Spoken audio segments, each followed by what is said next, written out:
Introduction. Mushoku Tensei Volume 13 begins after one of the most painful turning points in Rudeus Greyrat's life. The teleportation labyrinth mission succeeded, but the cost was devastating. Paul died protecting his son. Zenith was rescued but left silent and unresponsive, and Rudeus returned to Sharia carrying grief, guilt, and a missing left hand. This volume begins with a simple but heavy question. After surviving tragedy, how does Rudeus learn to live again? When Rudeus returns home, the Greyrat household is no longer the same as before. Sylphie has given birth to Lucy, Roxy has become Rudeus's second wife, and Norn, Aisha, Lilia, and Zenith are now gathered under the same roof. On the surface, the family has reunited. Emotionally, everyone is still trying to understand what this new life means. Zenith's condition becomes one of the quiet sorrows of this volume. She is alive, but she does not speak or respond normally. Her presence reminds the family that the labyrinth victory was incomplete. Rudeus saved his mother, but he cannot yet bring her fully back. This creates a soft, painful tension in the house. Paul's death continues to follow Rudeus. He has already lost people before, but Paul's sacrifice feels different because Rudeus now understands how much his father loved the family. Volume 13 allows Rudeus to sit with that grief instead of running from it. The sadness is not solved quickly. It slowly becomes part of his growth. At the same time, Rudeus is now a husband, father, brother, and son with many people depending on him. Volume 13 is not mainly about defeating monsters. It is about rebuilding a home. The calm mood is important because it shows exactly what Rudeus wants to protect when the story becomes dangerous again. Event 1.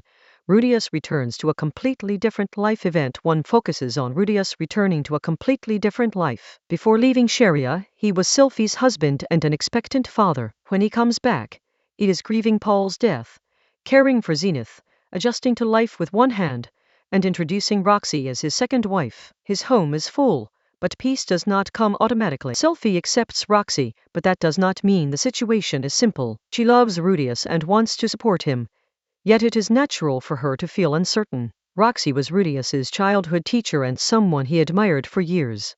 Sylphie has to trust that Rudeus still values her place in the family. Roxy also behaves carefully. She knows she'd entered the family at a painful time, soon after Paul's death and after Sylphie had already been waiting for Rudeus. Roxy does not want to steal attention or create conflict. Her quiet caution shows that she is trying to become part of the household respectfully. Baby Lucy becomes the emotional center of the house. While the adults carry grief and complicated feelings, Lucy represents new life. She gives Rudeus a reason to look forward instead of only looking back at the people he lost. This first event establishes the main theme of Volume 13.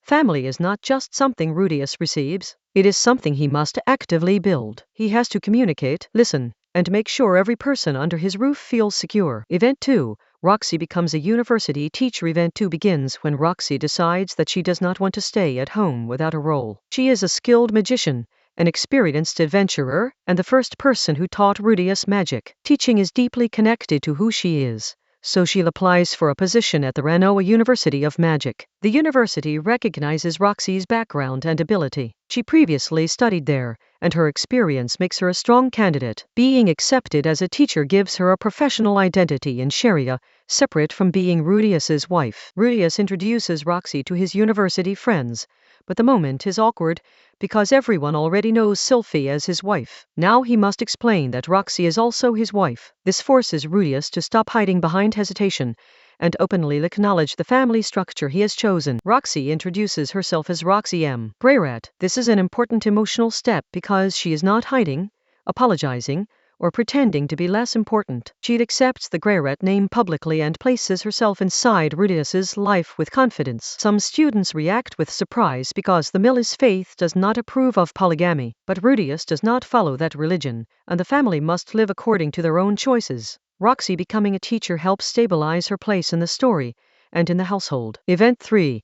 Rudeus receives a magical prosthetic hand. Event 3 focuses on Rudeus's missing hand. After the Hydra battle, losing his left hand changes ordinary life. He can still use magic, but daily tasks, research, and combat are harder. The injury is a constant physical reminder of the price paid in the labyrinth. Zenoba and Cliff begin working on a solution for him. Using knowledge from magical dolls and mana-based mechanisms, they help create a special prosthetic hand. This is not a simple artificial limb.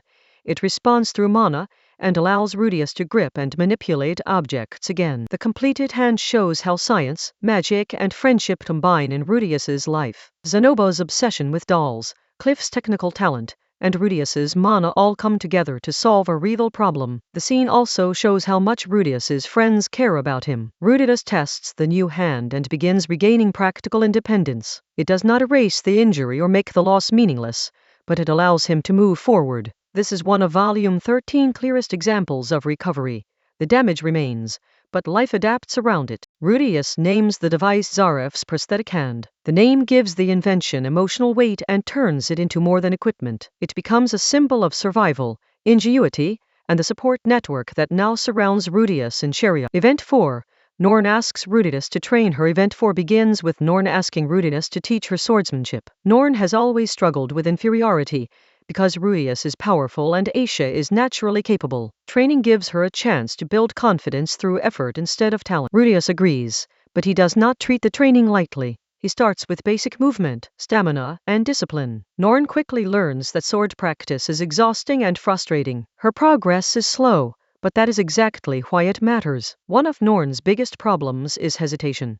She does not want to seriously strike another person, even during training. Rudius lets her use him as a practice opponent because he can defend himself. This allows Norn to experience real effort without fearing that she will badly hurt someone. Their sparring is misunderstood by other students who think Rudius is bullying her. Through this, Rudius discovers that Norn has become popular at school. She has supporters who care about her, which is a major contrast to the lonely girl she used to be. Rudius helps organize Norn's fan club with proper rules, but he is eventually removed from it because the members think he is too close to her. The joke works because it shows that Norn now has her own social world, independent from her older brother. Event 5. Aisha secretly raises a monster. Event 5 turns toward Aisha, who has secretly been caring for a small treant in her room. The creature looks like a plant, but it is actually a monster. Because baby Lucy lives in the house, Rudius immediately sees the danger and tells Aisha she cannot keep it. Aisha refuses to give up easily. She is clever, confident, and very good at pushing people into agreement. She argues that she can train the treant and keep it under control. She also knows enough of Rudius's embarrassing secrets to pressure him. The disagreement becomes funny, but the issue is serious. Rudius has to think like a parent and head of the household. He cannot allow something dangerous just because Aisha likes it. At the same time, he recognizes that Aisha may truly be capable of managing it. Roxy examines the treant and decides that it does not currently appear aggressive. With strict rules in place, the family allows Aisha to keep it. The creature is named Beat, and Aisha becomes responsible for training and controlling it. This event shows Aisha's personality clearly. She is brilliant and resourceful, but she can also be manipulative. Her challenge is not confidence, it is learning responsibility. Beat becomes a small but memorable symbol of Aisha's unusual talents. Event 6. Rudius begins understanding Paul. Event 6 is one of the quietest and most emotional parts of Volume 13. While caring for Lucy, Rudius begins thinking about Paul. As a child, Rudius often judged Paul as foolish, irresponsible, and emotional. Now, as a father himself, he starts understanding Paul differently. When Lucy cries, Rudius worries that he is failing. When she smiles, he feels happiness that is difficult to explain. These small parenting moments teach him feelings he never fully understood before. He finally sees that Paul's behavior often came from fear, love, and helplessness. Rudius remembers Paul making silly faces to entertain him when he was young. Then Rudius catches himself doing the same thing for Lucy. That moment hurts because it shows the connection between father and son after the father is already gone. Rudius also studies the mana-absorbing stone from a Hydra battle. The research gives him practical knowledge, but emotionally the chapter keeps returning to the idea of inheritance. Rudius has inherited Paul's responsibilities, even if he once rejected Paul's flaws. When Zenoba, Ginger, and Julie visit, the house feels alive with family and friends. Julie's improved figurine work and Norn's writing about Ruijerd show that the younger generation is developing its own talents. Rudius is surrounded by signs that life continues after loss. Event 7. Rudius becomes a Water King. Event 7 marks a major magical milestone for Rudius. He asks Roxy to teach him king-ranked water magic. Roxy hesitates, because Rudius is already exceptional, and teaching him means facing the possibility that her former student has surpassed her. Roxy demonstrates the king-ranked spell Lightning. It begins like cumulonimbus, gathering storm clouds, but then concentrates the energy into a powerful lightning strike. For Roxy, the spell consumes an enormous amount of mana. Rudius studies the spell carefully and reproduces it without chanting. Because of his huge mana pool and advanced control, he can perform what very few magicians can. By successfully casting lightning, he officially becomes a Water King ranked magician. Rudius then experiments further and develops a weaker version called Electric. Instead of destroying an enemy with a lightning strike, Electric can interfere with nerves and muscles. This gives Rudius a non-lethal option, which matters because he does not always want to kill. This event strengthens both Rudius and Roxy. Rudius gains a powerful new tool, while Roxy proves that her role as his teacher still matters. Even if he surpasses her in power, the foundation of his magic came from her guidance. Event 8. Cliff and Elinolise get married. Event 8 centers on Cliff and Elinolise's wedding. Their relationship seems unusual from the outside because Cliff is young, serious, and shaped by the Millie's faith, while Elinolise is older, experienced, and burdened by a curse that complicates intimacy. Cliff loves Elinolise sincerely. He does not reduce her to her reputation or her curse. His decision to marry her shows that he sees the person beneath the surface and wants to stand beside her even when life is difficult. Their wedding takes place in a Millie's church, giving the moment formality and emotional weight. Friends gather and celebrate, turning the scene into a rare peaceful milestone after the tragedies of the previous volume. Watching the ceremony makes Rudius realize that Roxy never received a proper wedding. Her marriage happened quietly during grief and confusion after Paul's death. She became part of the family, but she never had a joyful moment where everyone celebrated her arrival. This realization leads Rudius toward planning a combined family celebration. Cliff and Elinolise's wedding is therefore not only about them. It also pushes Rudius to recognize what Roxy still needs emotionally. Event 9. Rudius, Sylphie and Roxy strengthen their marriage. Event 9 follows Rudius, Sylphie, and Roxy spending time together. They go shopping for Norn and Aisha's birthday gifts. But the real purpose of the scene is showing how the three adults are learning to function as a family. While shopping, Roxy notices a magician's hat that she clearly loves. She refuses to buy it because she thinks the money should be used carefully. This small moment reveals Roxy's habit of placing her own desires below the needs of the household. Rudius and Sylphie notice Roxy's reaction and secretly decide to buy the hat for her. The important detail is that Sylphie participates willingly. She is not simply tolerating Roxy. She wants Roxy to feel accepted and loved. The three spend private time together and become more comfortable with their unusual marriage. The relationship still requires care, but they communicate instead of allowing jealousy and insecurity to grow silently. This event shows that Rudius's household is not stable by accident. Every person has to make effort. Sylphie and Roxy choose cooperation, and Rudius begins learning that love must be supported by attention and responsibility. Event 10. The Grey Rat family holds a celebration. Event 10 is the Grey Rat family celebration. Rudius and Roxy take Norn and Aisha fishing so that the rest of the household can prepare a surprise party. The celebration combines Norn and Aisha's birthday, Roxy's belated wedding gift, and the family's reunion. During the fishing trip, Roxy tries to connect with Norn. Norn has struggled to accept Roxy because Roxy joined the family immediately after the mission, where Paul died. Roxy does not demand instant acceptance. She patiently tries to build trust. When the family returns home, the surprise is revealed. Aisha receives her boots, Norn receives her coat, and Roxy receives the magician's hat she wanted. For Roxy, the hat means more than a gift. It proves that the household truly welcomes her. The most emotional moment comes when Norn shows her gift to Zenith. Zenith, who usually remains silent and blank, suddenly smiles. It is small, but it suggests that the real Zenith is still present somewhere inside her condition. The celebration is joyful, but Paul's absence is felt everywhere. He wanted the family to reunite, and now they finally have. But he is not there to see it. This makes the happiness bittersweet and deeply human. Event 11. Rudius meets Sarah again. Event 11 begins when Rudius unexpectedly meets Sarah again during a mission connected to Princess Ariel. Sarah belongs to Rudius's past, specifically the painful time after Eris left him, and he believed he had been abandoned. Rudius and Sarah's earlier relationship ended badly because both of them misunderstood each other. Rudius was emotionally broken and not ready for love, while Sarah misread his struggles as rejection. Their reunion gives both of them a chance to speak honestly. Sarah admits that she misunderstood Rudius, and Rudius admits that he was still wounded by Eris. He may have liked Sarah, but he was also trying to escape loneliness. Their conversation gives them closure rather than restarting the romance. Event 12. Linnea and Persina graduate event 12 happens as time continues moving forward at the university. Linnea and Persina reach graduation, and their beast folk traditions require them to determine which of them is stronger and better suited for future leadership. They settle the question through a serious duel. Rudius acts as the judge while Linnea and Persina fight with real intensity. They are friends, but their tribe values strength, and this battle matters to their future. Persina defeats Linnea, and the two leave Sharia quietly, marking the end of another chapter in Rudius's school life. Event 13.